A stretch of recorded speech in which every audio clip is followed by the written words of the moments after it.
Salute Akhil Gogoi ডাঙৰীয়া আৰু অখিল গগৈ ডাঙৰীয়াক মই ধন্যবাদ জনাইছোঁ। যেনেধৰণে বিধায়কৰ কাম তেনেধৰণে কাম কৰি গৈছে শিৱসাগৰত। আৰু অখিল গগৈ যিসকলে তুচ্ছ তাচ্ছিল্য কৰিছিলে চুমা বাবা বুলি, আৰু সেই চুমা বাবাই আজি কিন্তু শিৱসাগৰত বহুত কাম আগবঢ়াই নিছে।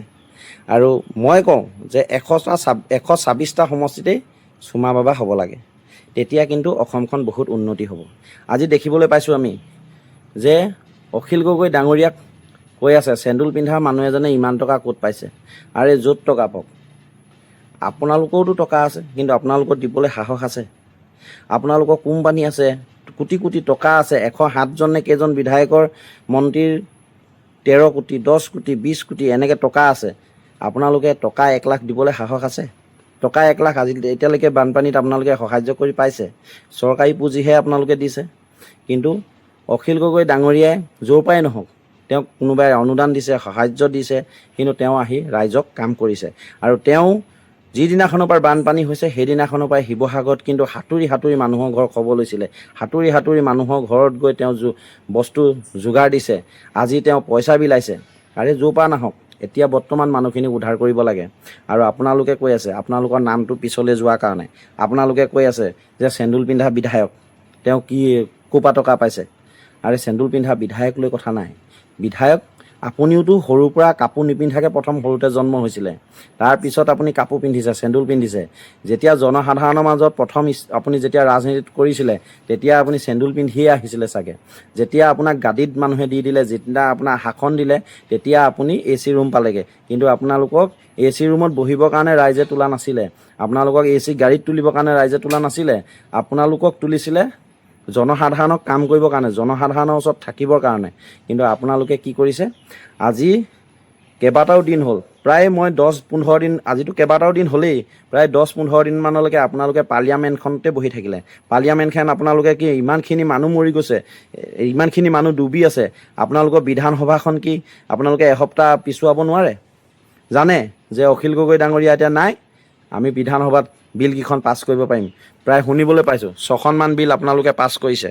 আৰু সেই 6খন বিল কি পাছ কৰিছে কোনো এতিয়া জনসাধাৰণৰ হেৰিয়াত নাই। কাৰণ কেলৈ? চব মানুহ এতিয়া পানীত ব্যস্ত।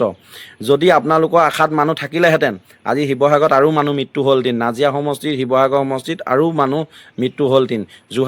যোৰহাটত বানপানী, চৰাইদেউত বানপানী, শিৱসাগৰত বানপানী, কিন্তু আপোনালোকে বিধানসভাত মগ্ন।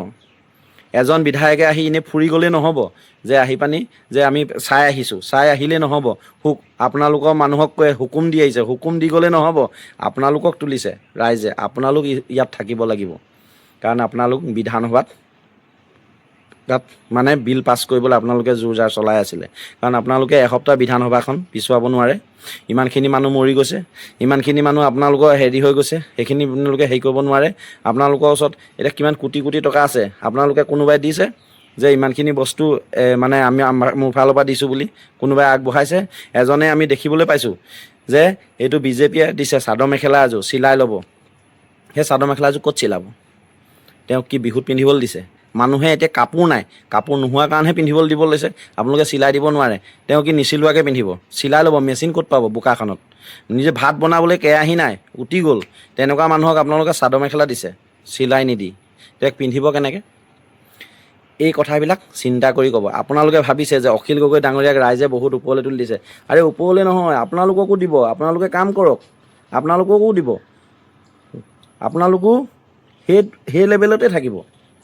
কাৰণ আপোনালোকে ভাবিছে যে অখিল গগৈ ডাঙৰীয়া ইমানখিনি কাম মানে মানুহক প্ৰচাৰ কৰিছে। হয়, যিটো মানুহে কাম কৰিছে তেওঁক কাম কৰিছে বুলিয়ে ক'ব, যি মানুহে কাম কৰা নাই তাক কাম নাই কৰা বুলিয়ে ক'ব।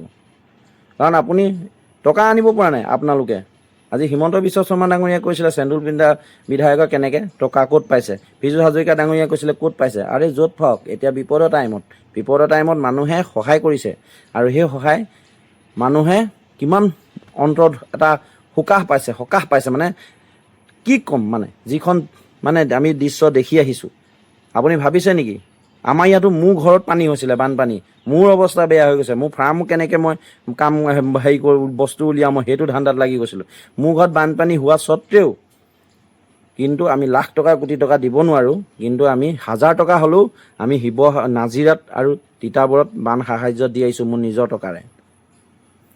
মই লগত গৈছোঁ, মহিলাসকলৰ লগত গৈছোঁ, মহিলাসকলেও বেলেগ ধৰণে তেওঁলোকে তুলিছে, তেওঁলোকৰ লগতে গৈছোঁ, কিন্তু তাৰ ভিতৰত ময়ো নিজৰ পইচাই দি মই বস্তু বান সাহাৰ্য দি আহিছোঁ।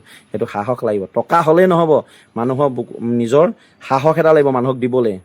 নিজৰ টকা দিবলৈ এটা মন লাগিব, সাহস লাগিব, সেইখন হৃদয় লাগিব, তেতিয়াহে হ'ব। আৰু মই এটা কথা কৈ থৈছোঁ যে অসমত যি দলেই নহওক অখিল গগৈ লেখীয়া বিধায়কে লাগে 126টা সমষ্টিত, তেনেকুৱা বিধায়কে হ'ব লাগে, তেতিয়াহে অসমখন উন্নতি হ'ব। আৰু আমি AC-ত বহিবলৈ, AC গাড়ীত উঠিবলৈ, হেলিকপ্টাৰত উঠিবলৈ আমি বিধায়ক বনোৱা নাই, মন্ত্ৰী বনোৱা নাই, গম পায়নে? এইটো মই আজি দুখেৰে কৈছোঁ, কাৰণ কেলৈ আমি দেখি আহিছোঁ আজি মানুহ মৰি গৈছে, ল'ৰা ছোৱালী থাকি গৈছে, সেইখিনি কি হ'ব? সেইখিনি অৱস্থা কি হ'ব? গম পায়নে? আপোনালোকেতো আজাদিকে থাকিব। এয়াকে কৈছোঁ, আপোনালোকে শুধৰণি হওক, শুধৰণি হ'লে অসমখন উন্নতি হ'ব। আজি যদি ফেচবুক ক্ৰিয়েটাৰ, ইউটিউবাৰ, এই স্বেচ্ছাসেৱী সংগঠন বা যিবিলাক সংগঠন এইবিলাক আছে, সেইবিলাক যদি ইউটিউবাৰ, ক্ৰিয়েটাৰ এইবিলাক যদি ওলাই নগ'লহেঁতেন, আজি আৰু শিৱসাগৰ নাজিৰাত মানুহ আৰু মৰিলেহেঁতেন, খাবলৈ নাপাই মৰিলেহেঁতেন, গম পায়নে? খাবলৈ নাপাই মৰিলেহেঁতেন, এনেকুৱা অৱস্থালৈ গ'লহেঁতেন। কিন্তু আপোনালোকে কি কৰি আছে? বিধানসভাত বিল পাছ কৰিবলৈ বহি আছে। সেই টাইমত অসমৰ এটা ডাঙৰ বৃহৎ এটা প্ৰলয়, মানে এনেকুৱা এটা বানপানী হৈছে, যিটো বানপানী অসমত হোৱাই নাই, তেনেকুৱা এটা বানপানী য'ত আমি চীনত দেখি থাকোঁ, সেই তেনেকুৱা বানপানী আজি অসমত হ'ল। সেই বানপানী, এনেকুৱা এটা ডাঙৰ বানপানীত আপোনালোকে পাৰ্লিয়ামেণ্ট বিধানসভাখন বহাই পানি হেৰি কৰিছে। আপোনালোকে বিধানসভাখন এসপ্তাহটো পিছুৱাই দিয়ক, কমচে কম মানুহখিনিক উদ্ধাৰ কৰি আপোনালোকে এসপ্তাহ পিছুৱাই দিয়ক। কাৰণ মানুহে কৈছে যে হিমন্ত বিশ্ব শৰ্মা ডাঙৰীয়াই কৈছে যে আমাৰ SDRF, NDRF এইবোৰ চব লগাই থৈছোঁ। আৰে এয়াৰ লিফ্টবিলাক ক'ত গ'ল? এয়াৰ ৰিলিফকেইটা ক'ত গ'ল? আজি আৰ্মিৰ হেলিকপ্টাৰকেইখন ক'ত গ'ল? য'ত আজি মানুহ ঢুকি পোৱাগৈ নাই, এই বুট নাই, নাও নাই, এই তাত কেলৈ তেওঁলোকে উদ্ধাৰ কৰিব পৰা নাই? আমি বাকী ৰাজ্যতো দেখিছোঁ হেলিকপ্টাৰেদি মানুহ উদ্ধাৰ কৰে, ইয়াত কি উদ্ধাৰ কৰিব নোৱাৰিলে? সেই টাইমত মানুহ গছত ওলমি আছে 13 ঘণ্টা, 14 ঘণ্টা, 15 ঘণ্টা, 20 ঘণ্টা গছত উঠি পানীত উঠি আছে, সেই মানুহখিনিক উদ্ধাৰ কৰিব নোৱাৰিলে? এইখন চৰকাৰ 13 ঘণ্টা, আপুনি চিন্তা কৰক, 13 ঘণ্টা, 14 ঘণ্টা যদি এজোপা গছত তেওঁৰ জীৱন জীয়াই থাকে নাথাকে সেইবোৰ পিছৰ কথা, তেওঁৰ অন্তৰখন কেনেকুৱা হ'ব যদি সেই টাইমত আপোনালোকে হেলিকপ্টাৰে যদি উদ্ধাৰ কৰিলেহেঁতেন? সেই মানুহখিনি তেওঁলোকে লাইভত দি আছে, সেইটো আপোনালোকে কৰিব নোৱাৰিলে? আমাক এনেকুৱা চৰকাৰ কেলৈ? মানুহক যদি সহায় কৰিবলৈ নহয়, পিছত আপুনি মানুহ মৰি যোৱাৰ পিছত 4 লাখ দিম, 3 লাখ দিম, 1 লাখ দিম, 15,000 দিম, 20,000 দিম, সেইবোৰ গাই লাভ নাই নহয়। মানুহ যদি জীয়াই নাথাকে তেতিয়া আপুনি কি কৰিব? পইচাখিনি এটা মূল্য কি 4 লাখ টকা? মানুহৰ টকা 4 লাখ দি দিম, খতম, এইটো নহয়। আপোনালোকে শুধৰণি হওক, ৰাইজৰ মাজত আহক, অখিল গগৈ লিখীয়া হওক। মই কোনো ৰাজনীতি দলৰ মানুহ নহয় এতিয়া, আগতে আছিলোঁ, এতিয়া নহয়, কিন্তু আপোনালোকে শুধৰণি হওক, এয়াই কৈছোঁ। কিবা যদি ভুল হৈছে ক্ষমা কৰিব। ধন্যবাদ।